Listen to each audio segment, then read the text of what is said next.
11. Valerie Cincinnelli. Valerie Cincinnelli was working as a police officer for the NYPD when she became entangled in a contentious custody dispute with her estranged husband, Isaiah Carvello Jr. They had 2 children together, and instead of handling the matter in court, she decided to ask her boyfriend, John DeRuba, to kill Carvalho. She offered DeRuba $7,000 to hire a hitman and make both her ex-husband and his 13-year-old daughter disappear.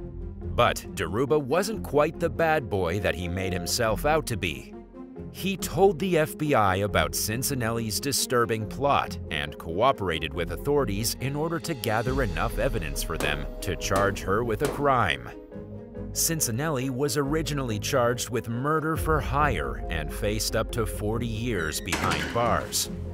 But in 2019, she took a deal and pleaded guilty to obstruction of justice in exchange for a 4-year sentence.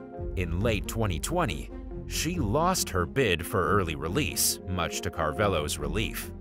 He told Inside Edition in early 2022 that he's afraid of what Cincinnelli might do to him once she regains her freedom. Describing her as a crazed lunatic, he said that he looks over his shoulder constantly and fears for his life on a daily basis. Needless to say, it's the opposite of what he expected when he married a police officer, someone who, in his words, is supposed to protect and serve. 10. Eric Snell. In one of the worst police scandals in the U.S. in recent decades, a former Philadelphia police officer was arrested in 2017 for conspiring with members of the Baltimore Police Department, BPD, to traffic and distribute drugs across state lines. 34-year-old Eric Snell began working as a Philadelphia cop in 2014, 6 years after leaving the Baltimore force. In late 2016, he began scheming with Jamel Rayem, whom he received training from at the Baltimore Police Academy, as well as several other Baltimore officers. At the time, Rayem was a member of the BPD Gun Trace Task Force. After seizing cocaine in a police chase, his sergeant, Wayne Jenkins, allegedly told Rayem to sell most of it instead of submit it as evidence and to hand over the proceeds. Rayem told Snell about the cocaine, and the men worked out an agreement for Snell's brother to sell it. He would turn the proceeds over to Snell, who would then pay Rayem. The trio also arranged to sell heroin. They negotiated several more large sales over the following months, yielding profits in the thousands. Rayem was arrested and taken to jail in 2017. During his phone calls with Snell, he instructed his co-conspirator to say less, so that those listening in on the calls didn't pick up information about their illicit scheme. But their vagueness didn't stop federal authorities from suspecting Snell and executing a search warrant on his home. They seized drugs, drug paraphernalia, and weapons and arrested Snell. He pleaded guilty to conspiracy to distribute and possess with intent to distribute heroin and cocaine, and received a 9-year prison sentence. 9. Lewdness in Lakeland. In 2013, former Florida State Attorney JERI Hill released a report accusing as many as 10 members of the Lakeland Police Department of sleeping with a female crime analyst in inappropriate settings, including patrol cars, public offices, motels, a church, and a cemetery. One of the encounters allegedly happened in a parking lot after a slain officer's funeral. Newspapers across the country were quick to take a humorous tone, with the New York Daily News describing the Lakeland PD as Florida's horniest and nicknaming the department Perv PD. But the situation was darker than it was depicted as by the media. According to a Tampa Bay Times article about the scandal, which states that some of the acts that occurred may not have been consensual. The crime scene analyst at the center of the controversy, 37-year-old Sue Eberl, claimed to be the victim of a toxic workplace. She admitted to having illicit encounters with as many as a dozen officers over an 8-year period, but said that they pressured her, made unwanted advances, and sent her inappropriate pictures, making her feel coerced a lot of the time. Eberl filed a complaint with the U.S. Equal Employment Opportunity Commission, and the city of Lakeland paid her $28,500 to withdraw it. Nearly 1/3 of the payout went to lawyer fees. At least one officer resigned, another retired, and several others were put on leave or taken off police duties amid the scandal. The city did not admit any guilt in its agreement to pay Eberl, but the case did bring about some much-needed changes in the police department and its handling of internal issues. 8. Racist texting scandal. In late 2021, allegations surfaced regarding more than a dozen officers with the Torrance Police Department in California who were accused of exchanging racist, anti-Semitic, and homophobic text messages. When the news first broke, Attorney General Rob Bonta announced that the state's Justice Department was investigating the matter. As a result of the allegations, more than 90 criminal cases spanning a decade were dropped, and investigators began looking further into accusations that officers used excessive force. More incriminating texts surfaced in August of 2022, nearly a year after the scandal first broke. Court documents revealed that officers had used derogatory terminology and joked with each other about harming and killing non-white people. They also exchanged racist images and jokes depicting black people being harmed and killed, as well as ill-humored remarks about genocide against Jews and hurting the LGBTQ+ community. The public no longer feels like they can trust the Torrance Police Department, and with good reason. Black Lives Matter organizer Baba Akili has regularly attended public meetings on the matter and told the Daily Breeze that the department tends to only respond when they're called out by the press, but that they typically bury their heads in the sand and avoid addressing the damning allegations. It seems like they may not have a choice but to face the situation head-on as disturbing facts continue to surface. 7. Terry Mitchum and Ryan GEISER. When Trevin Thalheimer considered running for the Brookville Town Board in Indiana in 2022, he never expected that he'd be arrested for bogus drug and sexual assault charges. But that's what happened when some local officers claimed that they smelled marijuana on Thalheimer and his friend. Upon being taken in for the narcotics charges, Thalheimer was hit with a sexual assault charge in connection with some old allegations that the department had previously decided to drop. It soon came to light that several cops allegedly believed that Thalheimer held anti-law enforcement views. Rumors began to swirl that the cops charged Thalheimer in a bid to stop him from running for the town board, which oversees the police department. Franklin County Prosecutor Chris Huerkamp dismissed the charges and said that he found the situation disturbing. He asked the Indiana State Police to investigate the matter. A woman named Elise Whittemore came forward and claimed that the officers who disliked Thalheimer encouraged her to run against him. She told Cincinnati.com that it made her uncomfortable to know that the police were trying to ruin a man's life over what she described as small-town politics. Whittemore's testimony helped clear Thalheimer. Police Chief Terry Mitchum and Lieutenant Ryan GEISER were suspended from the Brookville Police Department amid the allegations that they were behind Thalheimer's arrest. Thalheimer said that he didn't understand why they thought he harbored anti-police views, and that the ordeal caused him to suffer mentally and emotionally. He dropped out of the race, missed several days of work, and laid in bed for 10 days.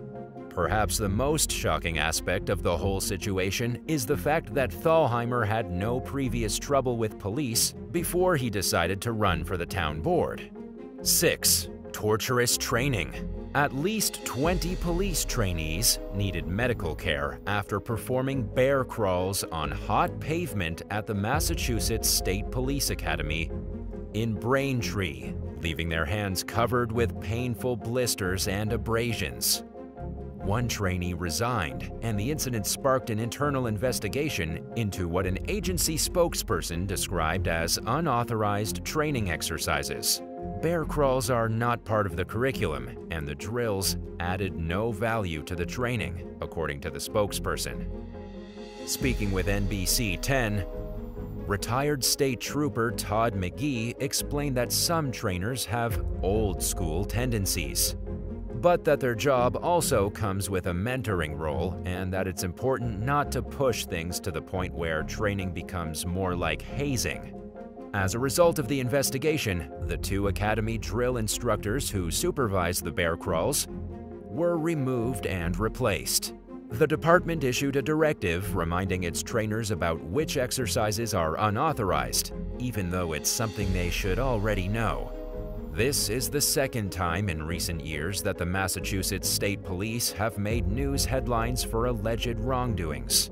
Between 2015 and 2017, dozens of troopers allegedly collected overtime for shifts they didn't work or only partially worked.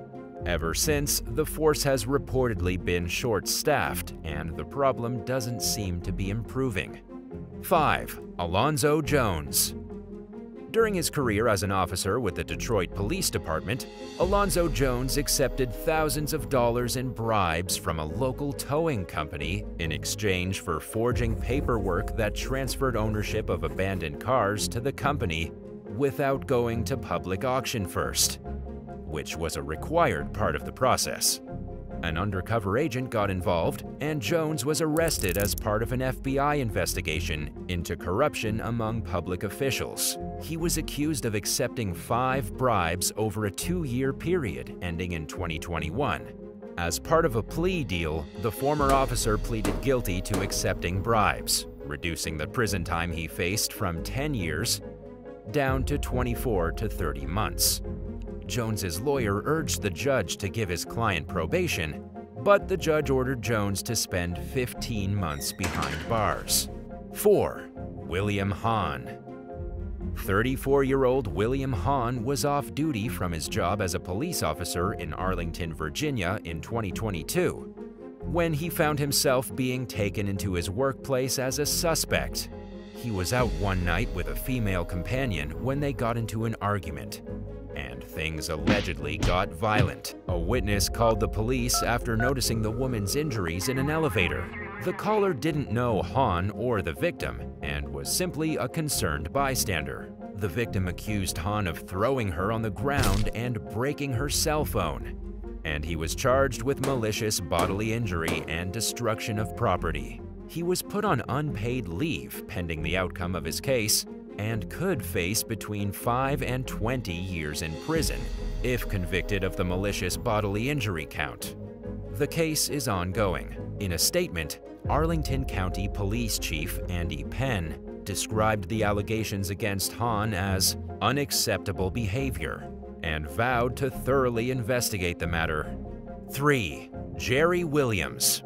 In 2022, after an ABC 15 investigation revealed that 18 protesters were falsely charged as gang members in Phoenix, Arizona 2 years earlier, Police Chief Jerry Williams publicly denounced the move as a bad decision and claimed that the officers working under her had failed to inform her of it. But that's not what Executive Assistant Chief Mike Kurtenbach said in a recorded phone call with then-Assistant Chief Gabriel Lopez, when he claimed that Williams had known about the false charges for months. He also allegedly said that it would be insane to think that the top cops didn't know about the situation, although he had also denied knowing about it. Assistant Chiefs John Collins, Gabriel Lopez, and Lawrence Hain were demoted as a result of the scandal and have filed lawsuits accusing their superiors of unjustly demoting them to protect themselves. The case is ongoing. Williams resigned amid the controversy, but said that nothing in particular triggered the decision. He had served as police chief for 5 years, had worked in law enforcement for 30 years, and had simply decided that it was time to start a new chapter. Her announcement made no mention of the mounting political pressure that the scandal had brought, although some can't help but wonder if it was a factor in Williams' decision. 2. Jeffrey Marcano.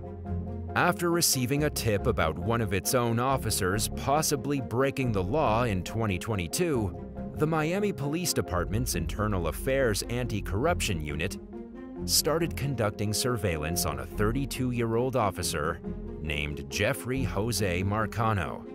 Investigators watched as he allegedly drove to a bar in his squad car, drank several alcoholic beverages, and then walked to his car while staggering and swaying. They intervened and stopped Marcano from driving, and watched as he reached his hand in his pocket and dropped 2 small bags on the ground. He was placed in handcuffs and arrested on suspicion of DUI and possession of cocaine.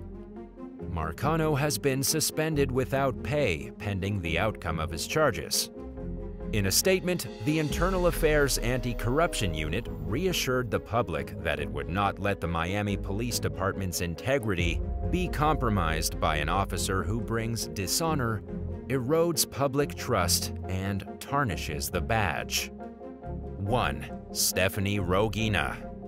One night in 2016, police in Flemington, New Jersey were let out on a short pursuit before they managed to pull over 26-year-old Stephanie Roggina on suspicion of drunk driving.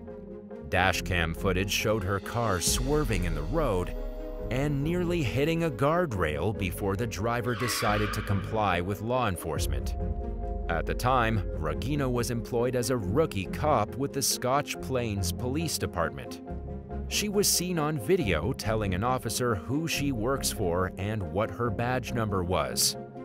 In hopes of getting out of trouble, instead of letting Roggina off the hook, the arresting officer said, "Well then, you should know better, right?" As the officer cuffed her and put her in the back of his car. She could be heard slurring her words and repeatedly asking him if he was serious. She was charged with DUI and eluding police. Thanks for watching. Would you rather endure constant hassling from a cop who holds an irrational grudge against you and is always trying to find reasons to arrest you, or spend 3 months in jail but be treated with respect from the staff? Let us know in the comments below, and don't forget to subscribe.